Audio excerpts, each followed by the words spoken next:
काम नाही करे, काम नाही करे राजा के समान।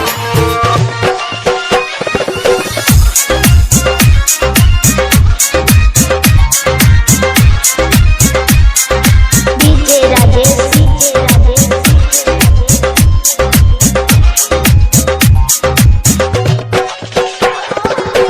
गवाने के रात से हम बानी परेशान हो, पानी परेशान हो। काम नहीं करे,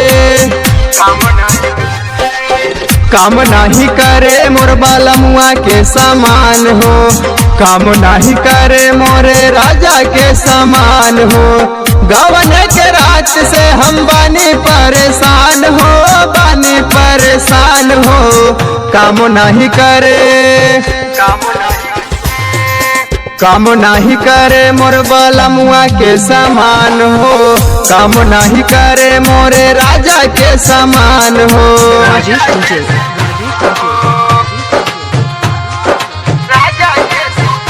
हो।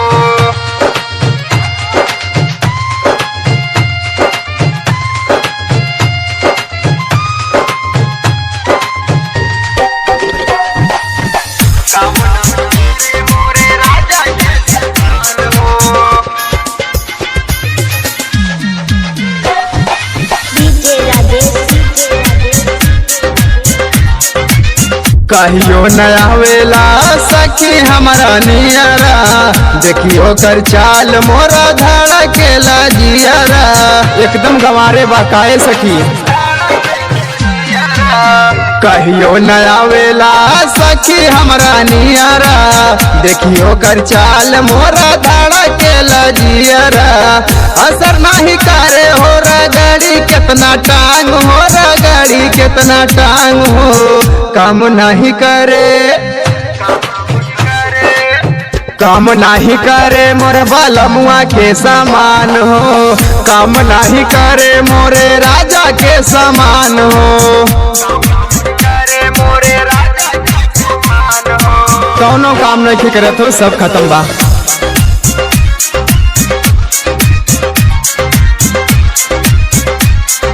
डीजे राजेश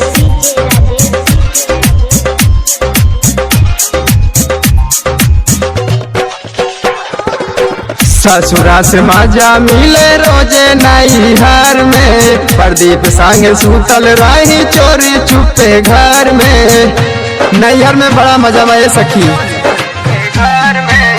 ससुरा से मजा मिले रोजे नैहर में। प्रदीप संग सुतल रही चोरी चुपे घर में। देवरा भरत राज से चलाई बे अब काम हो, चलाई बे अब काम हो। काम नहीं करे,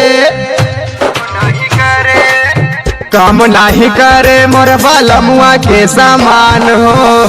काम नहीं करे मोरे राजा के समान हो। काम नहीं करे मोरे राजा के समान हो।